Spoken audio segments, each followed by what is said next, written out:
A reading from Mark. They were on the road going up to Jerusalem, and Jesus was walking ahead of them. They were amazed, and those who followed were afraid.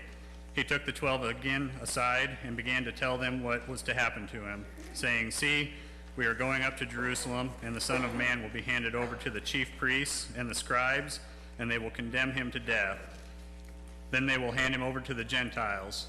They will mock him and spit upon him and flog him and kill him. And after 3 days he will rise again."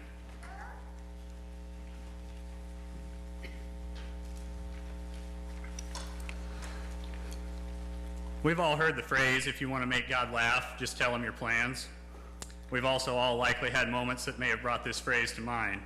While this is a tongue-in-cheek and often humorous take on certain turns of events, this passage very much illustrates how God calls us to set aside our personal plans, how we think things should go.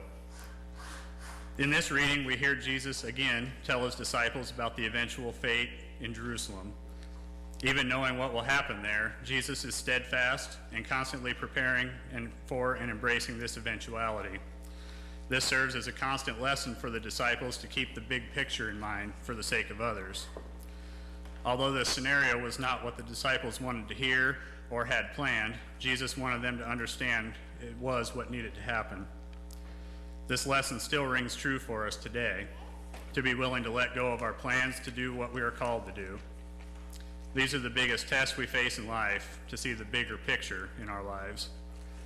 In this respect, our relationship with God is often very similar to that of a parent and child. The picture in our minds of how things should go, or how we want them to go, is often short-sighted or even self-serving. God is constantly finding ways to steer us back on course, much like a parent does in raising a child. When I was young, a friend and I decided to visit the neighbor's mulberry bushes. We hid behind them for quite a while, eating the ripe fruit.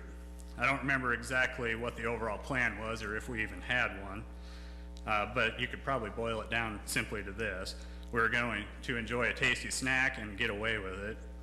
When we were found out, since we weren't as sneaky as we thought we were, our neighbor called us out, and of course we ran. My dad eventually found out, and the plan was modified. Since the other parent-to-child relationship is that of a protector, I figured Dad will fix this, get us out of this situation. Basically, the plan at this point was to eat the neighbor's fruit, check, get away with it. That wasn't going so well, and now Dad was going to help. Well, things weren't about to go as planned. Instead of standing behind me on this one, Dad informed me of the new plan, to go over to the neighbor and make things right. At the time, I couldn't understand the big picture, why this was the right thing to do. Apologizing to our neighbor was a hard thing to do, but it was the right thing to do. And after that, even after this lapse in judgment, the end result was wonderful. It resulted in forgiveness, and our lasting friendship with our neighbors continued. In the end, it all worked out. I'm sure the disciples had a hard time hearing what was being told to them in this reading, much like a young child has a hard time hearing a change of plans from his father. Sometimes we have to trust that if we change our plans and embrace the challenge of the hard things in life, it can lead to wonderful things in the end. The journey to the cross was by far a very difficult one, but salvation for us all in the end is the return. In the end, it all worked out.